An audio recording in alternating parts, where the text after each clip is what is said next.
Hello guys, this is team NITS. हम कर रहे हैं एनआईटी ट्रिपल आईटी और गवर्नमेंट कॉलेज का कंप्लीट रिव्यू।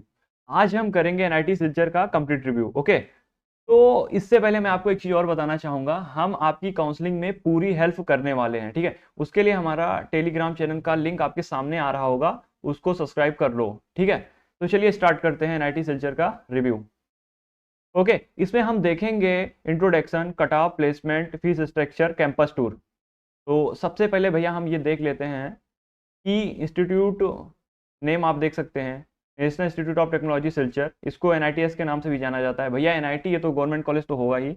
ये 1967 में इस्टेब्लिश हुआ था और इसका लोकेशन सिलचर आसाम है। ओके, तो फिर देखते हैं कनेक्टिविटी की बात करें तो जो इसका नियरेस्ट एयरपोर्ट है वो 3.5 किलोमीटर्स है और जो रेलवे स्टेशन है वो 10.5 किलोमीटर्स है नियरेस्ट। ओके,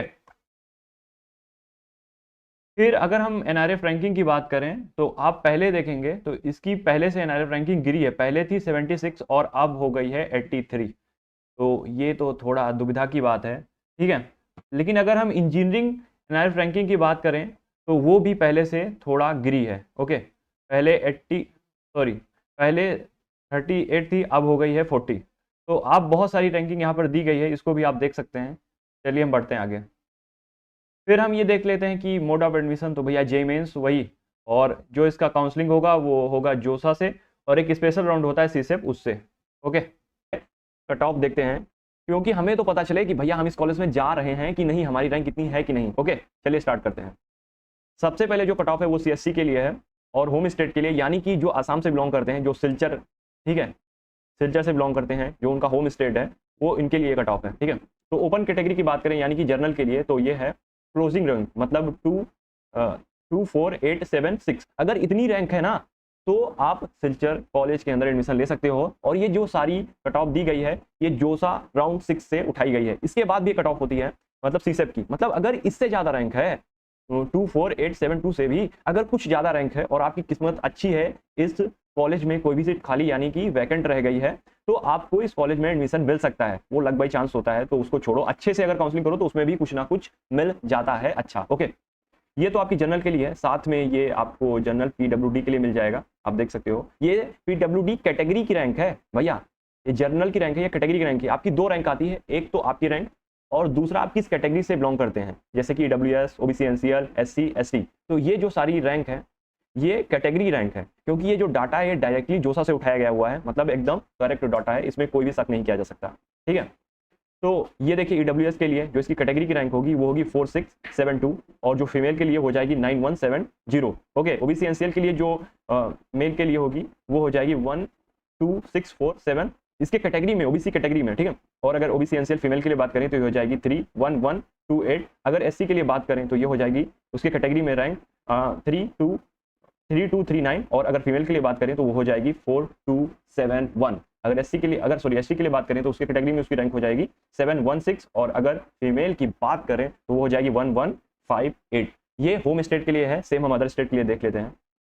अगर हम अदर स्टेट के लिए बात करें तो ओपन के लिए देखिए, अगर आप होम स्टेट हैं तो आपको बहुत सारे फायदे मिलते हैं। कुछ स्टेट में, आसाम में भी मिल रहे हैं, यानी कि एनआईटी सिलचर में आप देख रहे होंगे ये जो रैंक है ना वो कितनी ज्यादा थी। ये देखिए 24876 और इधर देखिए 12818, मतलब देख रहे हैं ना कितना बड़ा डिफरेंस है अदर स्टेट और होम स्टेट में। ऐसा सभी स्टेट में नहीं होता है। जैसे कि कुछ एग्जांपल लें, जैसे कि हम बात करें बिहार, यूपी और राजस्थान, आंध्र प्रदेश, ऐसे स्टूडेंट, ऐसे जो स्टेट हैं इसमें होम स्टेट का कोई फायदा नहीं मिलता, लेकिन यहाँ पर आपको मिल रहा है, इस फायदा को उठाओ, ठीक है।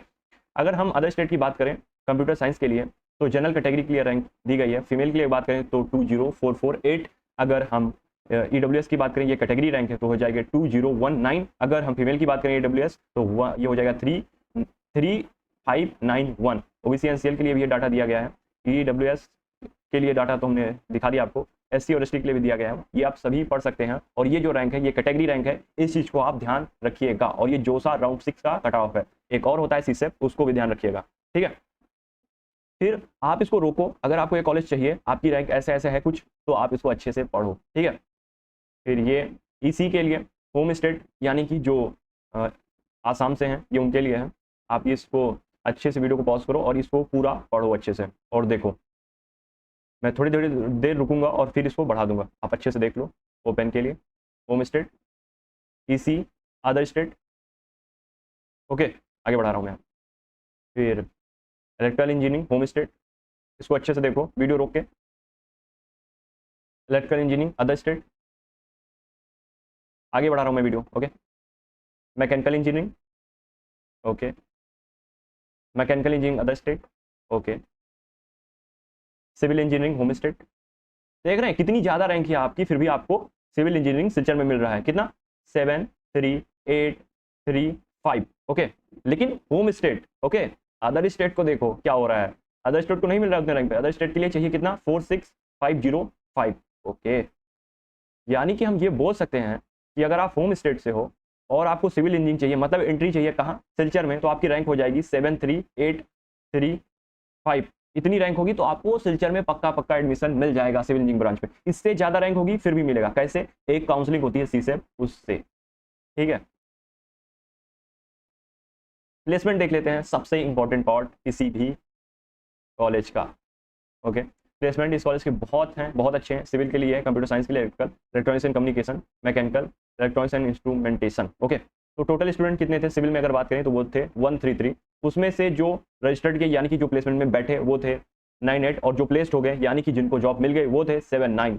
सेम हम देखेंगे सीएस के लिए। सीएस जो सीएस में टोटल स्टूडेंट थे वो थे 176, और जो प्लेसमेंट में बैठे वो थे 167, और जो प्लेस्ड हो गए यानी कि जिनको जॉब मिल गई वो थे 158। सेम हम इलेक्ट्रिकल इंजीनियरिंग के लिए देख सकते हैं, सेम हम इलेक्ट्रॉनिक्स एंड कम्युनिकेशन के लिए देख सकते हैं, कितने स्टूडेंट थे, कितने प्लेसमेंट में बैठे और कितने प्लेस्ड हो गए। सेम हम इलेक्ट्रॉनिक्स एंड इंस्ट्रूमेंटेशन के लिए देख सकते हैं। और मैकेनिकल इंजीनियरिंग में देखिए स्टूडेंट थे 147, और टोटल स्टूडेंट प्लेसमेंट में जो बैठे वो थे 140, और जो प्लेस्ड हो गए वो थे 124। ये देख सकते हैं, ये टोटल नंबर ऑफ स्टूडेंट का ग्राफ है और ये ब्रांच। ओके, अब हम आगे बढ़ते हैं। हम देखते हैं ब्रांच वाइज कितने परसेंट बच्चे प्लेस्ड हुए। अगर हम सिविल इंजीनियरिंग की बात करें तो सिविल इंजीनियरिंग में 80.61% बच्चे प्लेस्ड हुए। कंप्यूटर साइंस की बात करें तो 94.61% बच्चे प्लेस्ड हुए। इलेक्ट्रिकल इंजीनियरिंग की बात करें तो 87.31% बच्चे प्लेस्ड हुए। और इलेक्ट्रॉनिक्स एंड कम्युनिकेशन इंजीनियरिंग की बात करें तो उसमें 91.52% बच्चे प्लेस्ड हुए। इलेक्ट्रॉनिक्स एंड इंस्ट्रूमेंटेशन इंजीनियरिंग की बात करें तो 90% बच्चे प्लेस्ड हुए। और मैकेनिकल इंजीनियरिंग की बात करें तो 88.57% बच्चे प्लेस्ड हुए। और अगर ओवरऑल बात करें तो 89.41% बच्चे प्लेस्ड हुए। ठीक है, तो प्लेसमेंट तो बहुत अच्छा है। अब हम देख लेते हैं कि इसका मीडियन पैकेज क्या है branch wise. Branch wise median placement का मतलब क्या होता है? जैसे हम देखते हैं सिविल इंजीनियरिंग का, तो सिविल इंजीनियरिंग का जो प्लेसमेंट है वो 7.6 है मीडियन। इसका ये मतलब हुआ कि 7.6 से ऊपर 50% बच्चे को प्लेसमेंट मिली और 50% को 7.6 से नीचे मिली। इसका बस इतना ही मतलब होता है। कंप्यूटर साइंस की बात करें तो जो बच्चे प्लेस्ड हुए उसमें से 50% जो बच्चे थे उनको 18 लाख से ऊपर प्लेसमेंट मिला। सेम आप देख सकते हैं इलेक्ट्रिकल इंजीनियरिंग के लिए, इलेक्ट्रॉनिक्स एंड कम्युनिकेशन के लिए, इलेक्ट्रॉनिक्स एंड इंस्ट्रूमेंटेशन के लिए और मैकेनिकल इंजीनियरिंग के लिए। ओवरऑल जो प्लेसमेंट था वो था 12.61, यानी कि जो कॉलेज के पूरे स्टूडेंट थे उसमें जो 50% स्टूडेंट थे उनको 12.61 से ऊपर प्लेसमेंट मिला। कितने? 50% बच्चों को। बहुत अच्छी बात है, बहुत अच्छा प्लेसमेंट है। हम हाईएस्ट प्लेसमेंट की बात करें तो यहाँ पर सबका हाईएस्ट प्लेसमेंट दिया गया है। अगर हम देखें कि जो सीएस है उसमें सबसे हाईएस्ट प्लेसमेंट लगा हुआ है 80 लाख का। आप सभी ब्रांच का हाईएस्ट प्लेसमेंट देख सकते हैं। ओके, चलिए आगे बढ़ते हैं। भी एनआईटी है, लगभग सबका जो फीस स्ट्रक्चर है वो सेम है, इसका भी वही है, हम देख लेते हैं। लेकिन तो अगर हम वन टाइम फीस की बात करें तो 5000 हमको देनी है वन टाइम फीस। फिर दूसरी भी वन टाइम है, ये रिफंडेबल है, मतलब वापस कर दी जाएगी जो 5000 है जब आप जाने लगोगे 4 साल बाद अपने घर डिग्री लेकर। ओके, अगर हम वन टाइम फीस की बात करें तो है 7500। अगर हम ट्यूशन फीस की बात करें पर सेमेस्टर तो वो कितना है? वो सारी एनआईटी की सेम होती है, वो है 62500। लेकिन आगे एक खुशखबरी है, उसको सुन के जाइएगा। ओके, अगर अदर फीस की बात करें पर सेमेस्टर तो वो है 5370। ओके, हॉस्टल फीस की बात है वन टाइम फीस 10000 और पर सेमेस्टर जो रेंट देना होगा 1000। इलेक्ट्रिसिटी एंड वाटर चार्जेस जो देने होंगे 1000। अदर फीस जो देनी होगी वो होगी 2630। और मेस का जो पर सेमेस्टर चार्ज होगा वो होगा 18000। ओके, आगे बढ़ते हैं। यही खुशखबरी थी आपके लिए कि अगर आप SC/ST कैटेगरी से बिलोंग करते हैं तो आपको एक भी रुपए फीस नहीं देनी। मतलब क्या हुआ? मतलब आपको ट्यूशन फीस नहीं देनी है। जो सबसे ज़्यादा वाली फीस है ना, ट्यूशन फीस पर सेमेस्टर, ये देनी ही नहीं है अगर आप SC/ST कैटेगरी से बिलोंग करते हैं। मतलब 62500 ये फीस आपको नहीं देनी। ठीक है भैया मैं जर्नल या ओबीसी हूँ तो मेरे लिए क्या, आपके लिए भी है। अगर आपकी फैमिली की इनकम 1 लाख से कम है तो आपको भी एक रुपये फीस नहीं देनी। मतलब जो ट्यूशन फीस थी ना वो आपको भी नहीं देनी है, आपके लिए है। लेकिन भैया मेरे फैमिली की इनकम तो 1 लाख से कम है ही नहीं, मैं क्या करूँ? अगर आपके फैमिली की इनकम 1 लाख से 5 लाख के बीच में है तो आपको 2/3 फीस नहीं देनी। 2/3 का मतलब क्या हुआ? जैसे कि मैं आपको समझाता हूँ कि अगर आपकी फैमिली की इनकम 1 लाख से 5 लाख के बीच में है और ठीक है, तो आपको 2/3 नहीं देनी। मतलब ये फीस कितना है ट्यूशन फीस? 62,500, मतलब इसका 2/3 नहीं देना। लगभग कितना?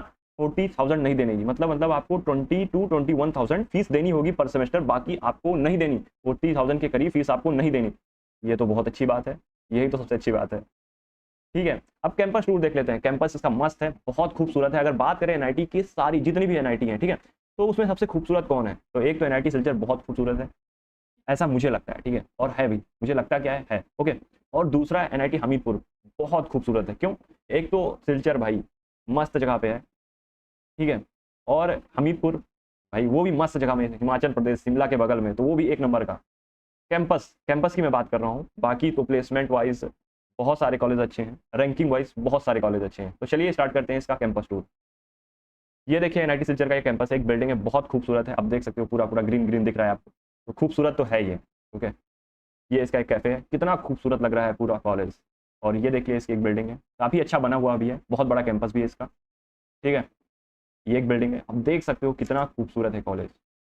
ये बारिश हुई है, बहुत अच्छा लग रहा है मेरे को तो देखकर। ये लाइब्रेरी का सीन है एक, और ये फेस्ट हो रहा है, फेस्ट भी काफ़ी अच्छा हो रहा है। और अच्छा क्या, एनआईटी लेवल का हो रहा है, एनआईटी में ऐसे ही होता है लगभग ओके। तो फिर फेस्ट भी इसका मस्त है, सब कुछ हमने इसका देख लिया। लास्ट में ये देखिए किसी और बिल्डिंग है, और लास्ट में आपको एक चीज़ और दिखाते जाऊँगा। ये देखिए इसकी क्लास चल रही है, उसका भी ये है, ठीक है। और फिर थैंक यू, और बहुत ही जल्द हम जितनी भी एनआईटी है इंडिया में, जितने भी टॉप कॉलेज हैं, जितने भी गवर्नमेंट कॉलेज हैं, सबका रिव्यू करने वाले हैं। तो इस चैनल को सब्सक्राइब कर लो और सारे वीडियो देखने के लिए तैयार हो जाओ। तो मिलते हैं आपसे नेक्स्ट वीडियो में, तब तक के लिए ओके बाय।